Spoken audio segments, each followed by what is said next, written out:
I feel you crumble in my arms down to your heart of stone. Before he died, Ozzy Osbourne made a final phone call that left his closest friends in stunned silence.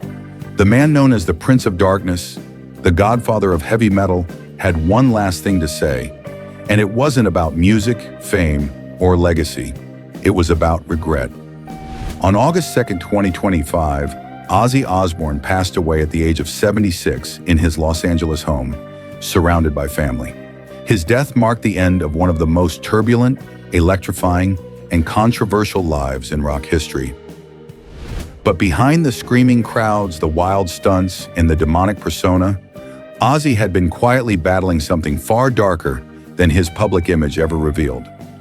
Diagnosed with Parkinson's disease in 2019 and suffering from a string of health issues that left him physically and emotionally drained, Ozzy had been retreating from the spotlight in recent years. But even as the world assumed the wild man had finally slowed down, he was fighting a storm of guilt, broken relationships, and the psychological weight of a life lived in chaos. In the final days, close family members reported that Ozzy spoke frequently about his past, the people he had hurt, the friends he had lost, the parts of himself he never recovered. Sharon, his wife of over 4 decades, said, "He wasn't afraid of dying. He was afraid of being forgotten for the wrong reasons." And then came the phone call. To an old friend from his early Sabbath days. No cameras, no audience, just Ozzy, voice frail but clear. "I was never the devil. I was just a scared kid who screamed loud enough to drown out the silence." In this video, we uncover the explosive rise of Ozzy Osbourne, the madness behind the music, and the emotional final act that redefined his legacy. What did he truly feel about the chaos he left behind? What was the pain he tried so hard to mask with drugs, music, and mayhem? This is the story of the man behind the myth, and the myth that nearly destroyed the man. John Michael Ozzy Osbourne was born on December 3rd, 1948, in Aston, Birmingham, a working-class industrial district still reeling from the aftermath of World War II. His childhood was steeped in poverty, noise, and claustrophobia. His father worked night shifts at a car factory, while his mother toiled at a parts assembly line. They shared a modest 2-bedroom house with 6 children. The house was always crowded, the streets grim, the future uncertain. Ozzy struggled in school, plagued by undiagnosed dyslexia and a desperate need to stand out. He found solace in the Beatles, whose early sounds struck him like a divine thunderclap. But his dreams of stardom always seemed worlds away. At one point, he worked as a plumber's apprentice, a slaughterhouse worker, and even served time in prison for petty theft. His early life was a revolving door of confusion, violence, and survival. Then in 1968, everything changed. Ozzy joined forces with guitarist Tony Iommi, bassist Geezer Butler, and drummer Bill Ward to form a band that would shake the very foundation of rock, Black Sabbath. They didn't set out to invent heavy metal. They simply poured the bleakness of their surroundings, the horror of war, and the disillusionment of youth into their music. Their self-titled debut, released in 1970, felt like a scream from the abyss. With Sabbath, Ozzy's voice became a weapon, howling, paranoid, apocalyptic. He was the face of a new kind of rebellion. Darker, louder, unapologetic. His stage presence was mesmerizing, equal parts shaman and madman. Dressed in black, eyes wild, movements unhinged, he became the ultimate anti-hero in a society still clinging to the remnants of order. But the very chaos that powered his music also began to consume him. Drugs weren't just a backstage habit, they were a daily necessity. Alcohol flowed like water, LSD, cocaine, Quaaludes. Ozzy took everything, often with no memory of how he survived the night. Bandmates described his behavior as nuclear, sometimes hilarious, sometimes terrifying. One minute he was dancing with a priest, the next he was throwing furniture off hotel balconies. By the late 70s, tensions within Black Sabbath were explosive. Ozzy's substance abuse had reached uncontrollable levels. In 1979, he was fired from the very band he had helped create. He later described that moment as the lowest point of his life. Alone, broke, and spiraling. He locked himself in a hotel room for days, drowning in drugs and depression. And yet from that wreckage rose something unexpected, a solo career that would redefine rock for a new generation. With the help of his soon-to-be wife, Sharon Arden, Ozzy rebuilt himself, not into a clean-cut star, but into a monster reborn. His debut solo album, Blizzard of Oz, was a defiant, electrifying middle finger to the industry that had given up on him. Songs like Crazy Train and Mr.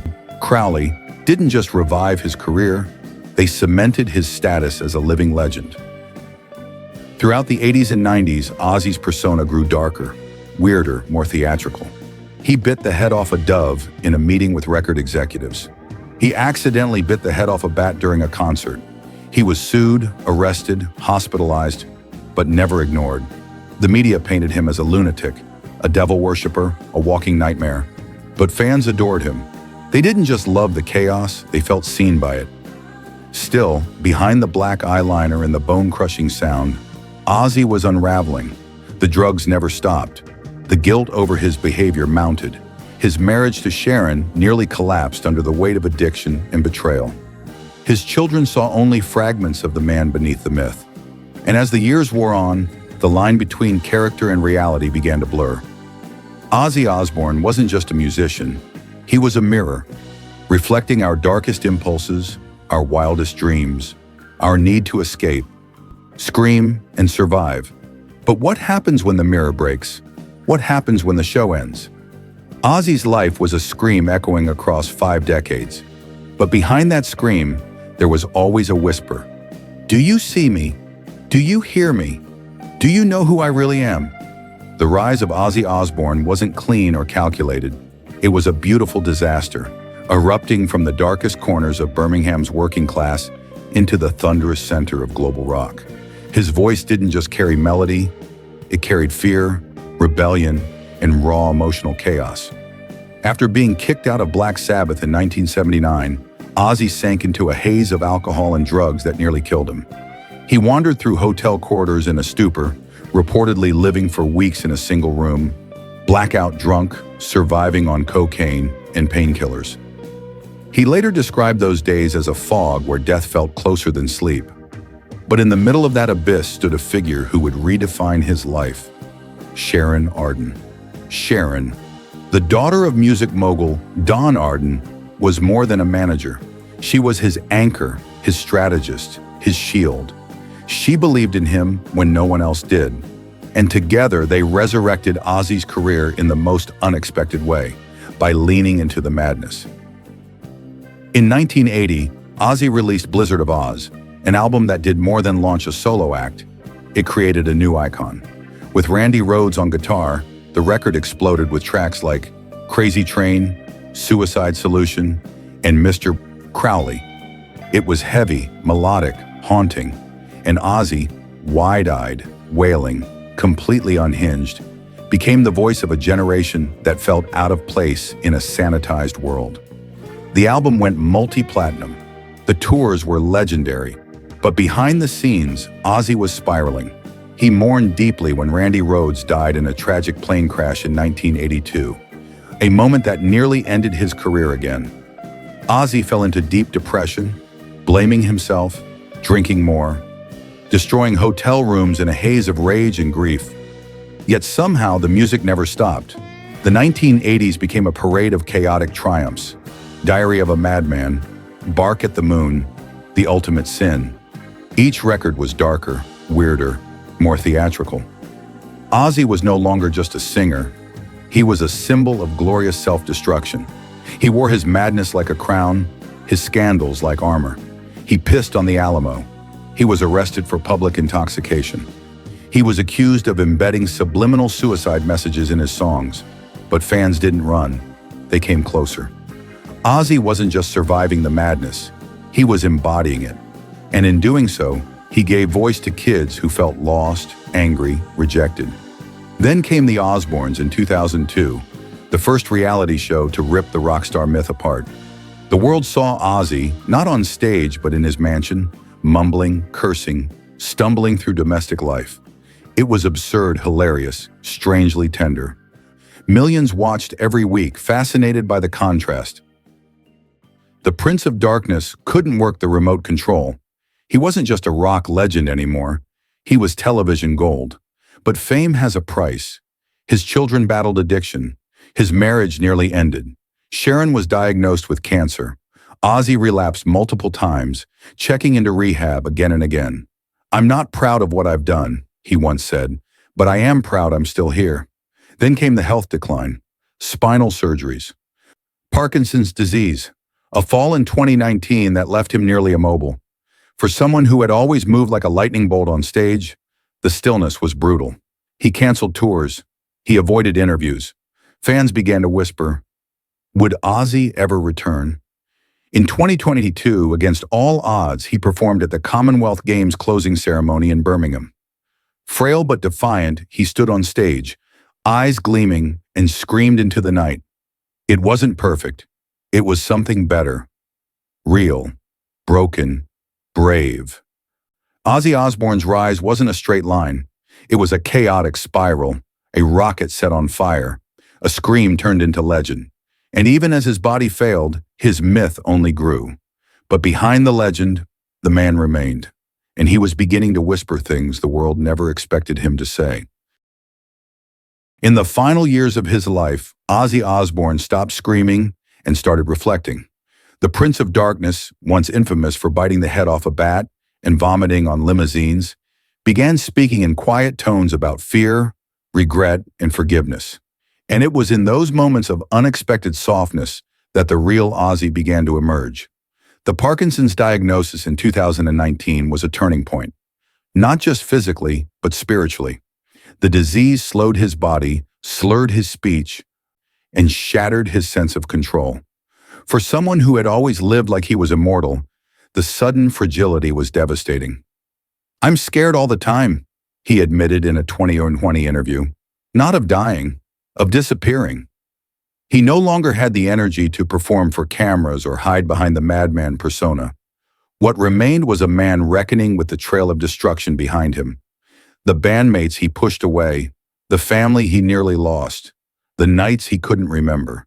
He began making amends, not through grand gestures, but through conversations long overdue. He reached out to Bill Ward, the original drummer of Black Sabbath, after years of silence and tension. He recorded voice notes for his grandchildren. He spent hours talking to Sharon, often in the middle of the night, whispering apologies he hadn't dared to speak in decades. The world watched his health fail in slow motion. Every canceled tour, every hospital visit, every shaky appearance added weight to the rumors. Ozzy was dying, and he knew it. But he wasn't afraid. What terrified him more was the idea that people might only remember the madness. So he began working on something different. In secret, he recorded voice memos, hours of spoken memories, confessions, and meditations, not for the public, but for his children. In one recording, obtained by a close friend and shared with the family after his death, Ozzy said, "I did a lot of bad things. I broke things, I broke people, but I always loved you. I just didn't know how to show it without destroying everything around me." He even tried to visit old places from his youth. A return to Birmingham was planned for mid-2025, but canceled due to his declining condition. Still, he made his wishes clear. He wanted his ashes scattered in two places, outside the Alamo, as an act of repentance, and in Aston, where it all began. Public reaction to Ozzy's final interviews was intense. Fans were divided. Some clung to the image of the invincible rock god. Others were moved by the vulnerability he showed. But everyone could feel the shift. Ozzy Osbourne was no longer hiding behind the noise. He was revealing the cost of it. In one of his last public statements, he said, "I'm not the man you think I am. I was never a monster. I just hurt too much and didn't know how to scream without setting fire to everything." Sharon later revealed that in his final days, Ozzy asked for no grand tribute, no statues, no massive funeral. "Let them remember the music," he said, "but let my family remember the man." And so the show finally ended. Not with a bang, not with fire, but with a whisper in the dark. A man who screamed louder than anyone, finally falling silent. Ozzy Osbourne was never just a rock star. He was a paradox, a wild, chaotic force of nature who, beneath the eyeliner and pyrotechnics, carried a wounded, desperate soul. At Legends and Secrets, we don't just see the icon, we see the man who bled for the world's applause, then quietly questioned whether it was worth it. He wasn't a calculated celebrity. He was raw instinct. His music wasn't perfect. It was honest. His voice cracked. His life cracked. But through it all, he kept singing, and in doing so, he became a symbol not of destruction, but of survival. Some may judge his past, the drugs, the arrests, the controversies. But how many artists dared to turn their own madness into art so openly? How many were brave enough to fall apart in front of millions and then try to put themselves back together? Not once, but again and again. Ozzy gave voice to the broken, the angry, the misfits who didn't fit inside society's rules. He wasn't pretending to be a monster. He was showing us what happened when the world chewed you up and spat you out. And you still found a way to scream back. And in the end, he didn't cling to the stage. He let go. He owned his regrets. He tried to heal. That takes more strength than any guitar riff or record deal. We believe Ozzy Osbourne was never truly understood, and maybe that was the point. Maybe the mystery was part of his power.